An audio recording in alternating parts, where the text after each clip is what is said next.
Heather here, and today we're going to be talking about two things in particular and a little bit of a third thing. The first thing I'm going to be talking about is my inner world. I don't know how much of you guys know this, but a lot of systems with dissociative identity disorder have an inner world that their parts live in. And I don't know if you're able to see that very good. This is just a rough drawing. And I know the camera's being a butt. That's just a rough drawing of what my inner world looks like. And it's not even everything. So we're going to talk about that. And then we're going to discuss a bit about things people have said to me that were not exactly the best things to say to someone with dissociative identity disorder. And also some signs that I might be dissociating and getting ready to have an alter come out as well, so that you guys can kind of understand where things are coming from. So first off, let's start with this horribly drawn world that I made just for you guys so that I could tell you guys what my inside world looked like. So the first thing you guys see, of course, if I can get it where it needs to be, is the big pink Victorian house in the middle. Okay, that is where everyone lives. And it's got a hopscotch area, a jump rope area, Foursquare, just a bunch of stuff for the kids to do. But they live inside as well, and they all have their own rooms. And in those rooms are their favorite toys or their favorite things to play with. And they will go in those rooms when they need to take a break or when they need to feel safe. We love hiking, so we have like a whole bunch of hiking trails all around the Victorian house that we can be a part of, like go on. But then we also have a barn, and I'm a terrible drawer. We got a barn also with horses because we love riding horses. We've always loved riding horses ever since we were little. And we never actually were able to have our own horse, so the only time we got to ride horses was when we were in summer camp. And now also we've got the pond right here. There's a pond on the property with roses all around it. That's what those little circles symbolize. Because roses are very special to our system for some reason. We really, really love roses. And so we have a rose field around the pond, which is really nice because sometimes I'll go there and just lay in the rose field without worrying about the thorns and stuff that might be on the roses, because usually I can just lay in the rose field and be okay. And then as you see, there's like a gate around the house. I am so bad at doing this. A gate around the house with the bushes around it, which are these. And all of the shadow people, that's where they live, is in these bushes. Now, I talked about it before, but the gate around the house is an electric fence so that the shadow people can't get in. Because usually the shadow people are the ones with the worst possible trauma memories and usually have some pretty scary behaviors. Like Junebug, who tends to get suicidal every once in a while. And then you've also got Parrot, who I'm not exactly sure who Parrot is, but from the dream I had, they're definitely the creepiest shadow person in the system, and I hope they never come in. And then there's one little boy, I don't know their name or anything, but they just couldn't. We tried to let him into the house, but it just didn't work out for a while, so we had to let him go back out to where they were. There was too many memories cropping up that we just couldn't handle. So that's kind of a rough sketch of my world. I know it's a terrible rough sketch because, I mean, I never said I was a drawer. I'm just a YouTuber, you know? I just kind of I just kind of play games for a living usually, or talk about mental illness and stuff. So that's my inner world.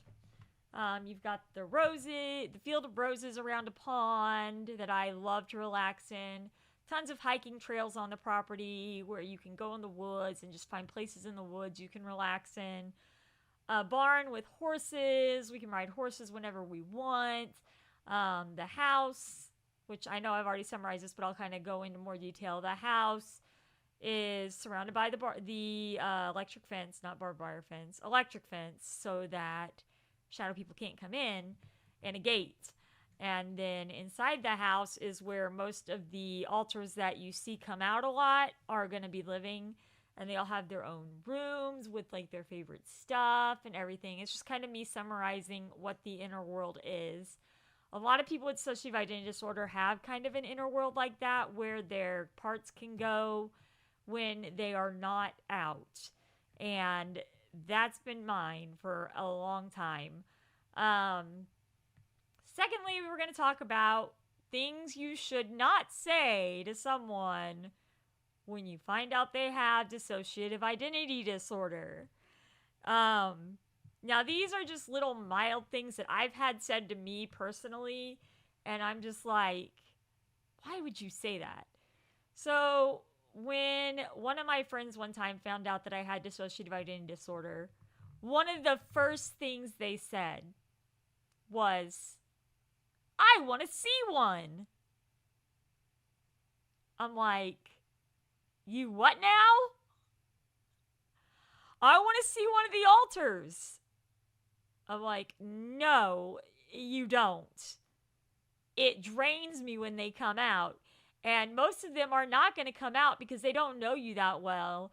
And also, if you get Angel, you better watch out, because she is not going to be happy that you even asked to see one. And she'd probably be the one that would come out too, knowing her, and be like, you asked to see one? Here I am, bitch. And cause a little bit of ruckus. She would never hurt anybody intentionally, but she would cause ruckus. She'd be like, oh, you want to see one? Okay. Hi, I'm Angel. Here, I'm just going to knock all your stuff off of the table and dump all this out and throw this over here. And oh yeah, you're a bitch, by the way, for asking to see one. You know, that's what Angel would say. And when my friend said it, I was like, why do you want to see one? Well, I think it'd be interesting. Well, why do you think it would be interesting? It's like, do you understand what happens when one comes out? And I proceeded to explain to her that I get headaches and stomach aches, and my body is drained of energy when one comes out. And depending on the one that comes out, they can stay out for a long time, and then you're going to regret it. Like, if Angel were to come out, she can stay out for a while if she feels like you're not being appropriate with us. And Carissa can stay out for a while if she's feeling sad and lonely. So yeah, that was one of the first times I had someone be like, I want to see one. And I was like, you're really weird, because it does. It drains me when they come out, and I don't understand why people want to see one. Like, if you see one, that usually means something triggered it. And if something triggered it, it's not usually a good memory. I mean, some good memories can trigger them to come out, but most of the time it's a bad memory. So, like, they'll remember something that happened in childhood, and then they'll come out and they'll be right back in that spot thinking that's where they are, still in childhood. And then I have to find a way, with Sam's help, to force myself back out and be like, no, it is the year 2023. It is no longer that year. You are no longer at that certain person's house. They haven't been a part of your life for so long. And it does. It throws you for a loop because you feel very disoriented afterwards. Another thing that I've had happen to me. Now, with this, I don't mind if you know me well enough that you can see that someone else is out, because then to them, it's like, oh, they actually recognize that I'm somebody different. But when it's just me, and I come to you for, I don't know, medicine or counseling or something, and one of the first questions you ask is, who am I talking to today? I'm going to be like, I'm Heather. Do you not want to talk to me? Like, I'm going to feel very much like they don't want to talk to me. They want nothing to do with me. And I'm just going to be like, yeah, no, it's Heather. Yeah. But like if you notice someone comes out, it's not that big of a deal if you ask, hey, is this so-and-so or who am I talking to? But when you first see me and the first thing you say is, who am I talking to today? Do you realize how discounted that makes me feel as the host?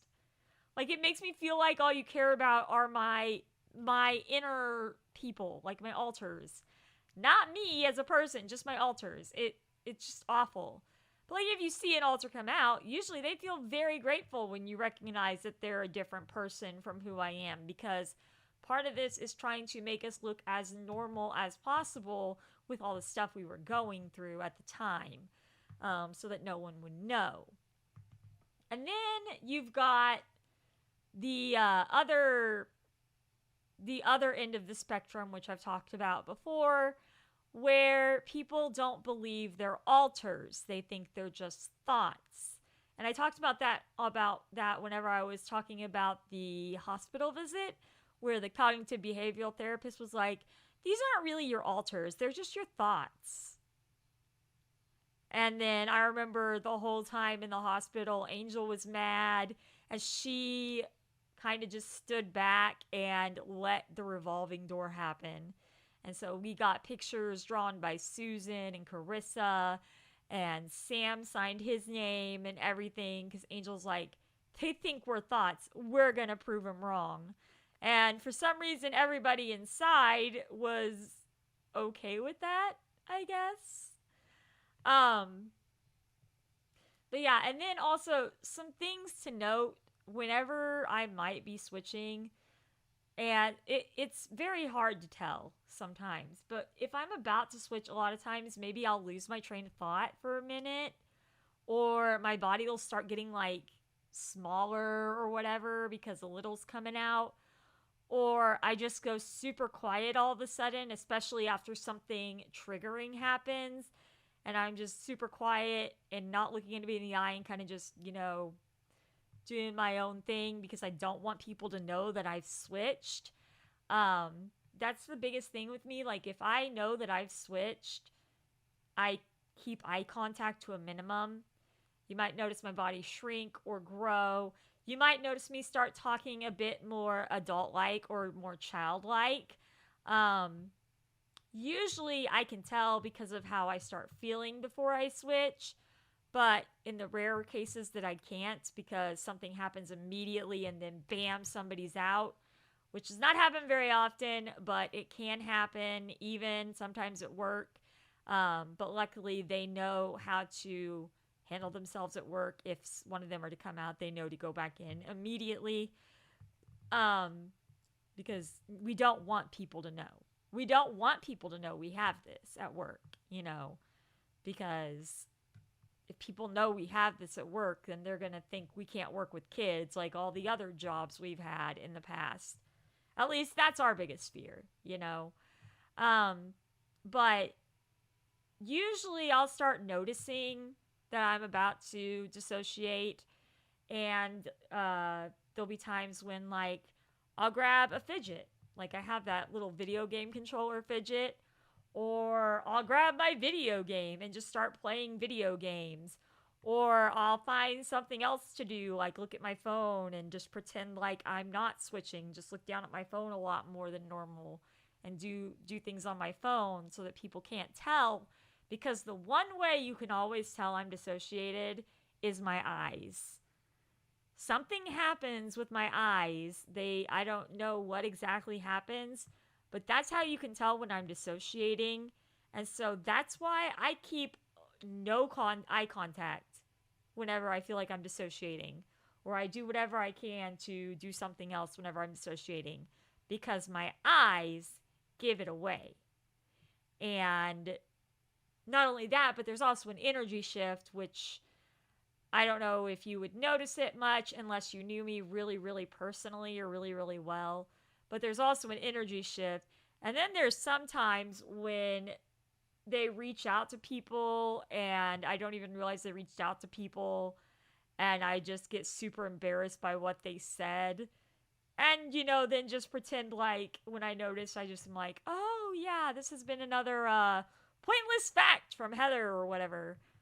And, I try to keep it pretty down low that they come out, especially when I'm at home. They're out a lot when I'm at home. Playing games, loving on Luna, watching Lazy Town. When I'm half asleep, sometimes they'll pick up the phone and type some random something that just comes to their mind. And I'm still awake and I see the random thing that comes to their mind and I don't think anything of it. And then I wake up and I read it later and I'm like, huh. Yeah, that probably wasn't the best look. That probably was not the best look for me. Yeah. Yeah. But yeah, so that's just 3 things I wanted to cover today was my inner world where my system lives. Some of the things I've had said to me when people find out I have dissociative identity disorder. Yes, we do have a meeting place in the house where if I really want to bring somebody out, I can communicate with them. It's a long table that everybody sits around. There's a chandelier over the table. And we all sit around the table and I will go inside and kind of ask their opinions on things when I'm in a safe spot to do so. Or go inside and be like, okay, I can tell you're really struggling today, Carissa. What do you need to do? We're at home. We're safe. Do what you got to do.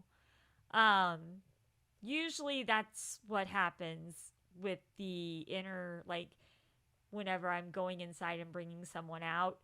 You don't have this big dramatic, well, I don't know. Maybe some systems do. I know for certain I don't. But there's not this big dramatic, hi, I'm Angel, or something. There's not that. That's not how it works. Literally, it just happens so quick that unless you're looking at the eyes and know I'm dissociating, you're not going to be able to tell that I dissociated. Because my eyes don't close, my head, I don't shut down like a robot. And then also, I don't make noises when I change. I've seen some systems that make noises when they change or when they're switching. I never have had that happen personally, but I'm not saying that is something to discount because who knows, But for me personally, I don't shut down like a robot and then all of a sudden become a new person. And I don't make any noises when I'm switching because the whole reason I have this is because my body kept me safe from trauma and it wanted me to look as normal as possible to the outside world so no one would know what trauma I was going through. So if you think of it that way, then why in the world would the body make it so obvious when a new person comes out? Except for, the subtle signs like a body change or me just going suddenly silent or me just not looking you in the eye or doing something like if you start noticing me playing on my phone more than I normally do or playing a video game more than I normally do, that's probably because someone is trying to come out and I don't want people to know. And yeah, last but not least, just don't be a jerk and ask for people to come out. I'm sorry, okay? If someone wants to come out, they'll come out. If they trust you enough to come out, they'll come out. But when one of the first things you say when you find out I have this is, ooh, I want to see one. And you're like, you realize how much my body's energy goes through for that, right? Why do you want to see someone? What selfish reason do you have for that? Or when they're like, And who am I talking to today when it's clearly, obviously me? And I'm just like, what? Did you want to talk to somebody else? Like, what do you want from me? So that's basically just some of the things I wanted to talk about today for you guys, because I felt like it was some education that would be really good to go over. And I mean, I'm trying to make this a weekly series, and if you guys ever have any questions, I actually made a separate place in my Discord for any DIDliving questions or suggestions you guys want to hear about. I am okay with that. As long as you're not asking me to bring out somebody, because I'm not going to be bringing somebody out. That's not how I do things. They come out on their own or when it's a safe time to do so. I'm not going to force them out when they don't feel comfortable, you know. And when you're online like this, it's not very comfortable to be forced out. But anyway, I just wanted to make this video for you guys. I actually hit 20 minutes today. Yay for me. Thank you guys so much for watching. I hope this was informative. I hope it made sense. And I will be back next week with another video. I don't know what on what, but I will be back next week with another video for you guys. But until then, this is Heather signing off. Bye, guys!